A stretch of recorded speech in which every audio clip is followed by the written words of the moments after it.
네, 할렐루야. 감사합니다.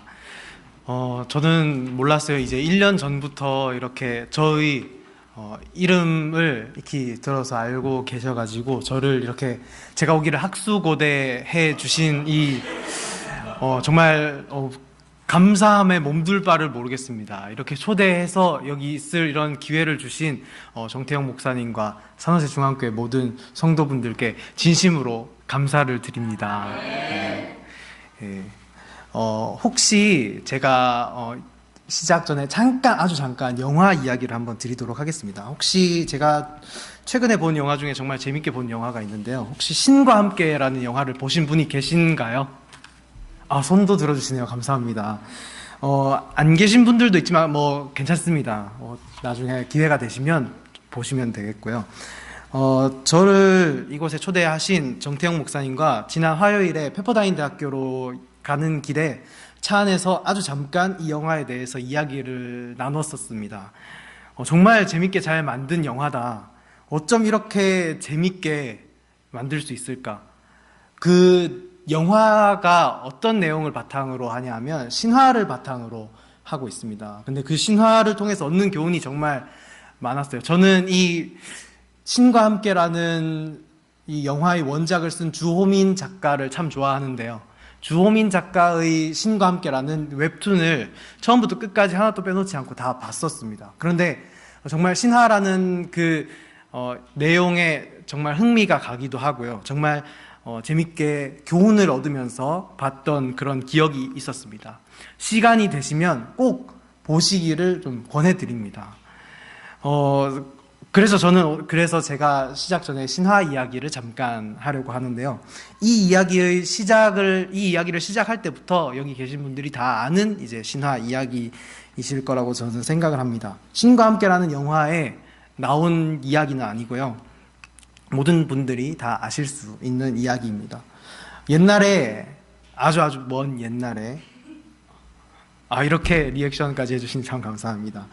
하늘을 다스리던 왕 환인이 있었습니다. 이쯤 하면 아시겠죠? 어떤 이야기인지.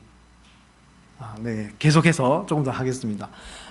여러 명의 아들이 있었는데 그 중에 환웅이라는 아들은 특히 하늘 아래의 세상을 자주 내려다보면서 그 아래서 뜻을 두고 그곳을 다스리고자 하는 그런 마음을 가졌었습니다. 환인이 아들 환웅의 그런 뜻을 알고 3,000명의 무리를 붙여주어서 태백산 꼭대기 신단수 아래에 내려왔는데 여기서 말하는 이 태백산이 현재 백두산이라고 그렇게 이야기를 하고 있습니다. 환웅이 땅 아래 이제 지상 세계를 이제 다스리기 시작을 했습니다. 그런데 어느 날 두 마리의 짐승이 환웅을 찾아와서 이렇게 이야기를 합니다. 두 마리 짐승 혹시 알고 계시나요? 예, 다들 알고 계시다시피 곰과 호랑이입니다. 이들이 인간이 되기를 간곡히 바랬는데요. 환웅은 인간이 되기를 간곡히 바라는 곰과 호랑이에게 쑥 한 줌과 마늘 20개를 주면서 100일 동안 이것을 먹으면서 햇빛을 보지 않으면 사람이 될 것이다 라고 이야기를 했었습니다. 둘은 사람이 될 수 있다는 그 기대를 가지고 동굴로 들어갔어요. 곰은 아주 끈기 있게 뚝심을 가지고 21일 동안 그것을 지켰더니 사람이 되었고요. 호랑이는 어떻게 됐을까요? 호랑이는 그것을 곰만큼 뚝심이 없어서 그것을 참지 못하고 동굴로 뛰쳐나갔다고 하는 이야기입니다. 금기를 지켰던 곰은 21일 만에 여자가 되었고 환웅은 사람이 된 곰 웅녀와 혼인을 하여서 아들을 낳았다고 하는데 단군 왕검이라는 아들입니다. 저는 이 단군 신화를 통해서 신화의 미신성이나 샤머니즘에 대한 이야기를 하려는 것이 아닙니다. 신화가 말하는 바를 설명하기 위함입니다. 모든 나라와 모든 민족은 그 기원에 대해서 설명하는 신화 또는 설화가 있습니다. 우리 민족의 기원을 설명하는 신화는 여기 우리 민족 아니신 분 안 계시죠?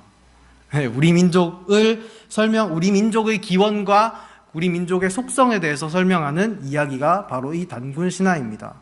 단군 신화는 역사학자들이 해석하기를 곰을 토템으로 하는 부족과 호랑이를 토템으로 하는 부족이 서로 간의 싸움에서 곰을 토템으로 하는 부족이 승리를 거두고 하늘을 숭배하는 부족, 다시 말해 천신 숭배 부족과 결합한 한 민족의 기원을 이야기로 풀어낸 것이라고 역사학자들은 그렇게 해석을 합니다. 토템이 뭔지 제가 아주 간략하게 설명을 드리면요, 마스코트 같은 것이라고 보시면 됩니다. 곰을 마스코트로 해서 곰의 성격, 성질, 성향, 가치관을 닮아가고자 하는 부족이 바로 한 민족이었다는 것입니다. 곰을 상징하는 이미지가 무엇일까요? 곰은 무엇을 상징합니까? 혹시 우르사가 떠오르시나요? 네, 저는 우르사가 떠오르더라고요. 그런데 곰을 상징하는 정말 핵심적인 것이 바로 저는 뚝심이 아닐까 합니다. 강력한 힘이 있지만 그것을 섣불리 쓰지 않는 짐승이 바로 곰입니다. 강력한 무기나 완력으로 싸워서 상대를 제압하는 것이 아니라 참고 기다리는 것을 덕성의 최상위 가치로 두었다는 것입니다. 한 민족이요. 곰이라는 짐승이 가진 이러한 성향이 한 민족의 모티브가 되었다는 그런 이야기입니다. 우리는 이런 방법을 통해서 하나님께서 택하신 이스라엘 백성의 기원과 그들의 성향 그리고 가치관을 확인할 수 있습니다. 창세기 4장에 보시면요, 가인과 아벨 이야기가 있습니다. 단군 신화와 성경의 이야기를 비교 대조하는 것에 대해서 좀 거부감이 드시는 분들도 계실 수 있겠지만, 단지 성경 메시지 안에 있는 메시지의 의미를 조금 더 정확하게 해석하기 위해서 이 이야기를 빌려온 것입니다. 하나님의 말씀을 정확하게 해석하기 위해서 더욱더 그분의 메시지를, 그분의 음성을 저희가 더 알아듣기 위해서 어떤 일이든 못하겠습니까? 단군 신화가 기록된 삼국유사와 가인과 아벨 이야기가 기록된 창세기의 공통점이 있습니다. 삼국유사는 고려 말기 몽고의 지배권에 넘어가기 전에 우리 민족의 민족 정신이 와해될 것을 우려해서 쓴 책이 바로 삼국유사, 그 시기에 쓰여진 것입니다. 창세기 역시 북이스라엘과 남유다가 멸망하고 바벨론 포로기로 있을 때 유대 민족의 정신을 새롭게 다지고자 엮은 책입니다. 민족 고유의 성향이나 가치관이 흔들릴 그 무렵에 이스라엘 민족들 간에 그것을 지키기 위해서 그것을 여러 권의 이야기들로 작성된 것을 한데 묶은 것이라고 저는 설명을 하고 있습니다. 창세기 4장은 하나님께서 창조하신 인류 아담과 하와 사이의 두 아들 이야기에서 출발합니다. 이 둘이 어느덧 자라서 하나님께 제사를 올려드릴 수 있는 나이가 되었습니다. 둘이 각각 제단 위에 제물을 올릴 제물을 가지고 오고 있는데, 가인은 곡식을 가져왔고 아벨은 양의 첫 새끼를 가지고 왔다고 합니다. 이것을 통해서 우리는 가인은 농사를 지었고 아벨은 양을 키우는 목자였다는 사실을 알 수 있습니다. 이 둘이 하나님께 제사를 올려드리는데 하나님께서 누구의 제사를 받으셨습니까? 가인인가요? 아벨인가요? 하나님께서는 아벨의 제사를 받으셨습니다. 하나님께서 아벨의 제사를 받으셨는데 가인은 어떻게 했다고 성경에 나오냐면, 자기 자신이 어떤 것을 잘못했는지 뉘우치지 않고 안색이 어두워졌고, 하나님께서 그것을 보면서 가인에게 말씀하십니다. 너는 왜 그렇게 화가 났느냐? 언짢아 하는 까닭이 무엇이냐? 너가 잘했으면 내가 받지 않았겠느냐? 네가 잘못해서 죄가 숨어 너를 덮치려고 하니 너는 그 죄를 다스려야 한다. 그리고 가인은 아벨을 죽입니다. 이런 가인에게 하나님께서는 벌을 내리셨습니다. 너는 이 땅에서 저주를 받게 될 것이다. 너는 이 땅에서 쫓겨날 것이다. 네가 땅을 일구어도 땅은 내게 더 이상 좋은 것을 내어주지 않을 것이다. 너는 정처 없이 떠도는 자가 될 것이다. 가인은 곡식을 제물로 드렸습니다. 비옥한 땅에 정착해서 농사를 지으면서 살았는데 한 곳에서 농사를 지으면서 사는 이 가인은 정주민을 의미합니다. 아벨은 어린 양을 제물로 드렸습니다. 양은 풀을 뜯어먹고 살죠. 근데 이 양이 풀을 뜯어먹을 때 습관이 풀만 뜯어먹는 것이 아니라 거기 뿌리까지 뜯어먹는다고 합니다. 양이 뿌리까지 뜯어먹어 버리면 풀이 더 이상 자라지 않기 때문에 또다시 풀이 있는 초원을 찾아서 다녀야 합니다. 이런 아벨은 그렇기 때문에 정주하는 곳이 없이 돌아다니는 유목민을 의미합니다. 이렇게 가인과 아벨이 함께 제사를 드렸는데 하나님께서 둘 중에 누구를 옳다고 인정하셔서 누구의 제물을 받으셨냐면 그것이 바로 아벨입니다. 하나님께서 아벨의 제사를 받으신 사건이 가인과 같은 정주민이 아닌 유목민의 삶의 방식이 옳았다는 것을 인정한 것이라고 볼 수 있습니다. 어떤 이들은 아벨이 자기 재산 중에 가장 귀하고 소중한 양의 첫 새끼를 드렸기 때문에 하나님께서 그것을 기쁘게 받으셨다고 설명하고 있는데 이것도 결코 틀린 말은 아닙니다. 정주민을 상징하는 가인과 유목민을 상징하는 아벨 중에서 하나님의 백성이 되기에 누가 더 적합한가의 판단에서 하나님께서는 아벨의 손을 들어주신 것입니다. 하지만 가인은 이 판정에 불복해서 아벨을 죽여버리게 되었습니다. 가인이 무력으로 아벨을 이겼습니다. 그렇다고 하나님께서 내리신 그 판정이 번복될까요? 하나님께서는 무력으로 아벨을 저주한 가인을 옳다 인정하지 않으신 것입니다. 가인은 오히려 땅에서 쫓겨다니면서 본인의 의지와는 상관없이 떠돌이로 살게 되는 저주를 받습니다. 정착하여 농사를 짓고 사는 것을 업으로 삼았던 이 가인이 정처 없이 세상을 떠돌아다니는 자가 될 것이라고 하나님께서 성경을 통해서 말씀하신 것입니다. 제가 왜 이 유목민에 관심을 가졌는지를 이제 설명을 드리도록 하겠습니다. 구석기 시대에는 모든 인류가 수렵하면서 채집하고 유목하면서 먹고 살았는데 이것이 신석기 시대로 넘어가면서 인류가 농사를 지으면서 그 땅에서 정착을 하게 되었고요. 토지를 사유하고 재산을 축적하는 이들이 늘어났습니다. 그러면서 이것을 관리하기 위해서 조직이 생기고 계급이 생겼던 것입니다. 농업혁명이라고 하더라고요. 세계사에서는. 농업혁명으로 인해서 계속해서 유목하던 이들은 갈수록 약자가 되었고요. 정주민은 갈수록 강자가 되었습니다. 강자와 정주민은 말로 유목민들을 괄시했습니다. 농사를 지을 줄 모르는 이들이라며 하찮게 여겼습니다. 저는 좀 혐오했다고 설명하는 것이 더 옳다고 저는 생각을 합니다. 이렇게 정주민은 유목민들과 구분을 짓고 살았습니다. 집을 짓지 않고 정처 없이 이곳저곳을 옮겨 다니기 때문에 미개한 민족이라고 했을 것입니다. 양이나 말과 함께 살기 때문에 때로는 수간을 일삼는 불결한 민족이라며 저주를 했습니다. 그런데 하나님께서는 왜 이런 이들을 대표하는 아벨을 옳다고 말씀을 하셨던 것일까요? 성경과 이스라엘인들의 전통을 쭉 살펴보면 하나님께서는 분명하게 유목민, 다시 말해서 정처 없이 떠도는 이들의 편이셨습니다. 두 가지 이유가 있습니다.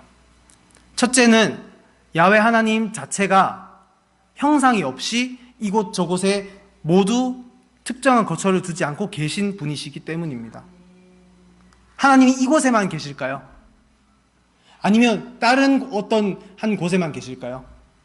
하늘에만 계시는 분이실까요?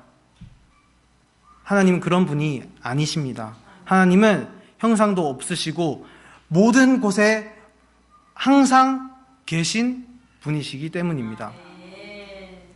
유대민족이 출애굽 이후에 하나님께서 거하셨던 그 곳을 살펴보면 하나님께서 계셨던 곳은 이스라엘인들이 항상 어깨에 메고 다니는 그 법궤였다는 사실입니다. 법궤가 항상 그 자리에 계속 있었을까요?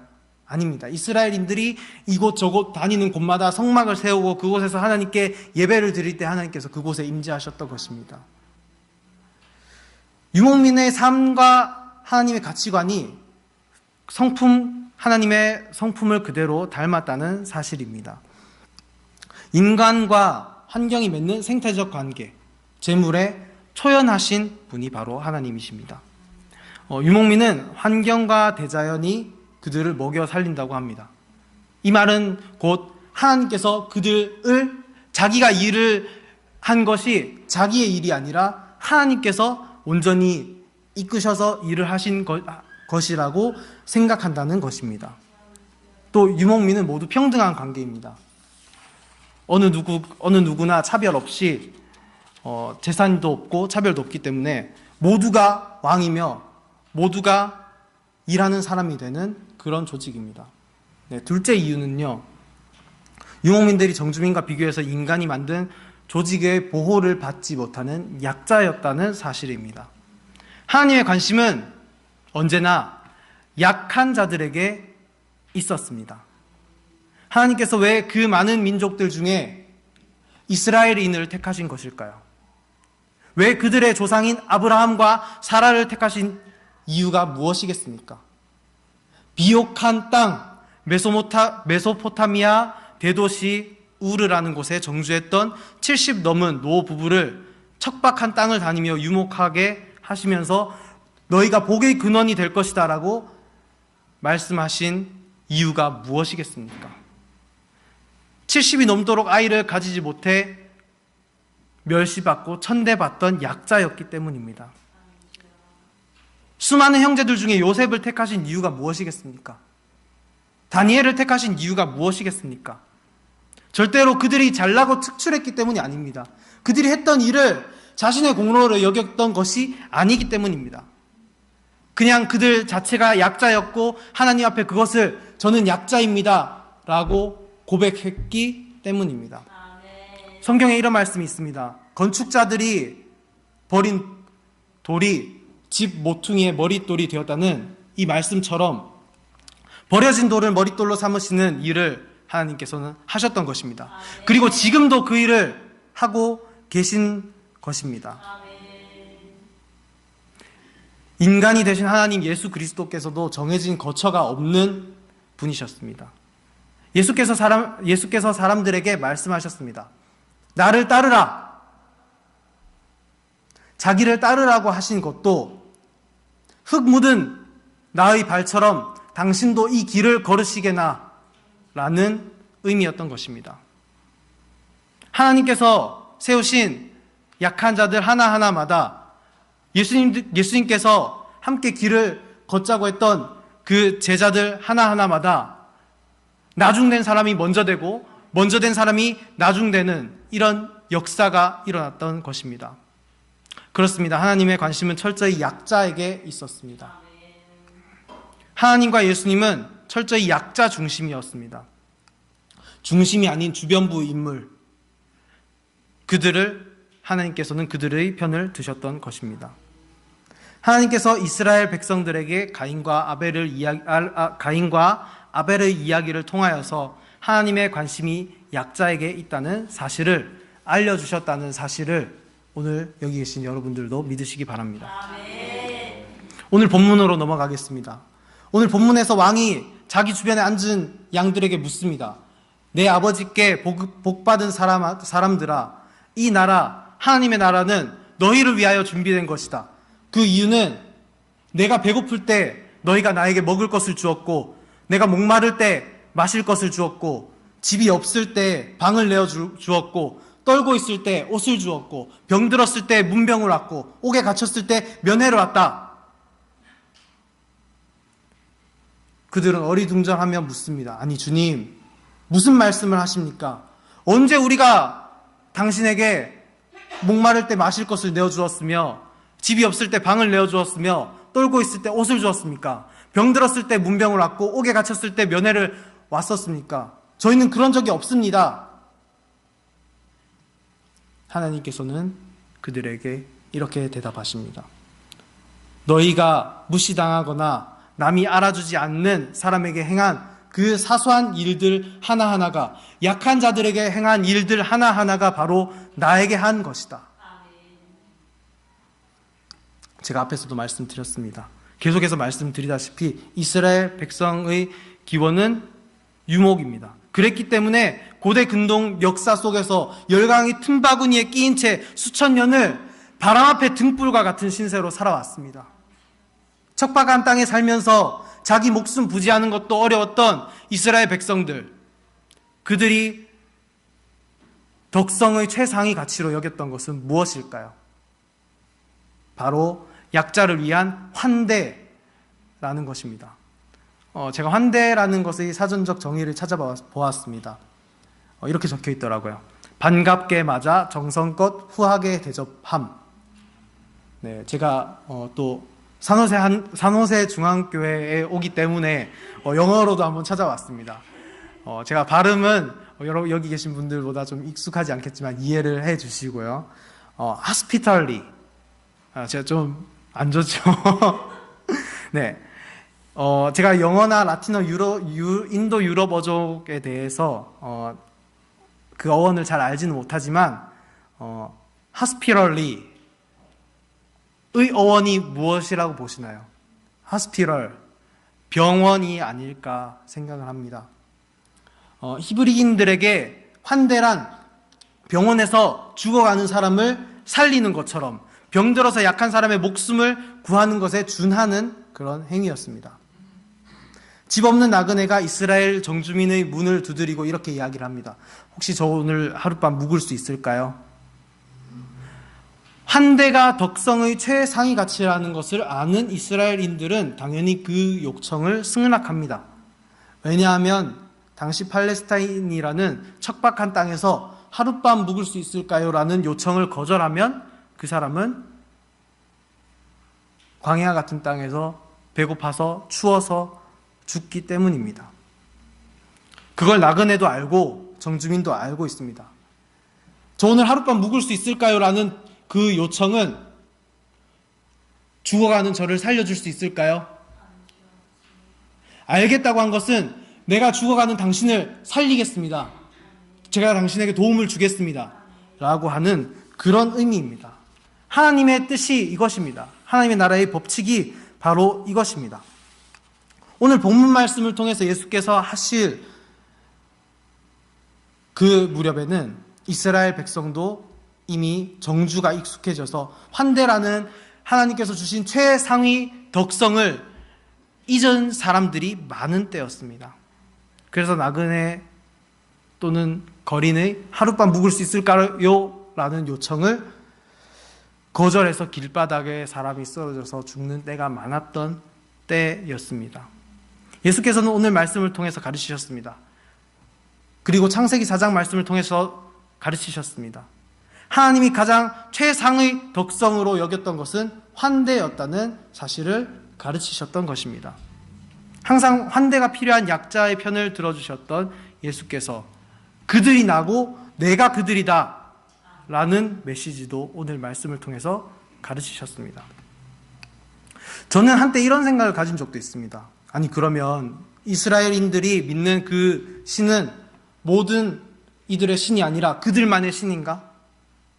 이 성경은 이스라엘인들, 유목민들에게만 해당되는 특수한 메시지인가? 기독교가, 예수가 고작 얼마 되지 않는 그 떠돌이 소수 유목민들의 신을 숭배하는 것인가? 이런 의구심을 가졌던 적도 있었습니다. 떠돌이 유목민들의 신으로도 여길 수 있는 야훼 하나님이 모든 이들에게 보편적인 신이 될 수 있는 이유는 바로 하나님께서는 약자와 함께 하시며 약자의 편에 서 계시기 때문입니다. 지구상에서 어느 때든지 약자가 존재하지 않았던 때는 없습니다. 그들은 어느 누구가 지켜주지 않거나 보호해주지 않으면 살 수 있을 때가 없습니다. 보통 사람도 아니고 그들이 굉장히 강한 사람도 아니며 초월자이신 야훼 하나님이 그들의 편을 들어주신다는 이 신앙을 가지면 약한 자들이 무엇이 두렵겠습니까? 약자를 두려움으로부터 해방시켜 주신 분이 바로 야훼 하나님이십니다. 다시 한번 힘주어서 말씀드리고 싶습니다. 하나님은 정의롭고 공의로우신 분이기 때문에 역설적으로 편파적인 분이십니다. 가장 약한 자들의 하나님이라는 이야기입니다. 제가 그분을 믿는 이유는 바로 여기에 있습니다. 그분은 교회에서도 만날 수 있지만 정말 낮은 곳, 길바닥 위에서도, 들판에서도, 약자가 살고 있는 모든 곳에서 만날 수 있는 하나님이기 때문입니다. 여기서 하나님과 한편이 되기를 원하시는 분이 계십니까? 그러면 약한 자들, 어려운 자들의 편에 서시면 됩니다. 그들과 한편이 되는 순간 우리는 하나님과 한편이 되는 것을 경험할 수 있다는 사실을 믿으시기 바랍니다. 그러면 우리는 어떻게 살아야 할까요? 제가 떠돌이 유목민 이야기를 자꾸 이야기해서 그런지 집 팔고 땅 팔고 냉장고 팔아서 그 벌판으로 나가야 할까요? 아니면 멀리 못 가면 그냥 도시 나그네로 살아야 할까요? 그런 것은 아닙니다. 현대사회는 그렇게 할 수가 없습니다. 게다가 가정이 있고 가족이 있다면 그것은 가정을 깨는 행위가 될 수도 있습니다.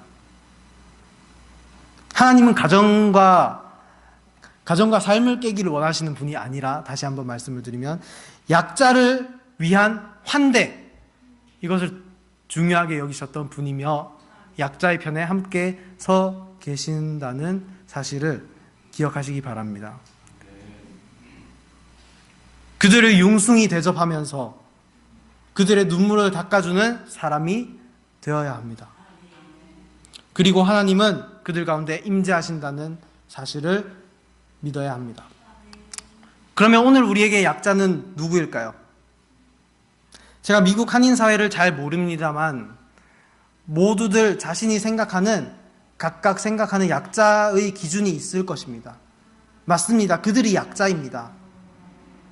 각종 구조학의 피해를 입는 사람들, 차별받는 사람들, 멸시받고 천대받는 사람들, 의지할 곳 없는 사람들, 먹을 것 없는 사람들, 이들은 우리가 생각조차 하기 힘든 어려운 시련과 고통을 겪어서 심령이 피폐해져 있습니다.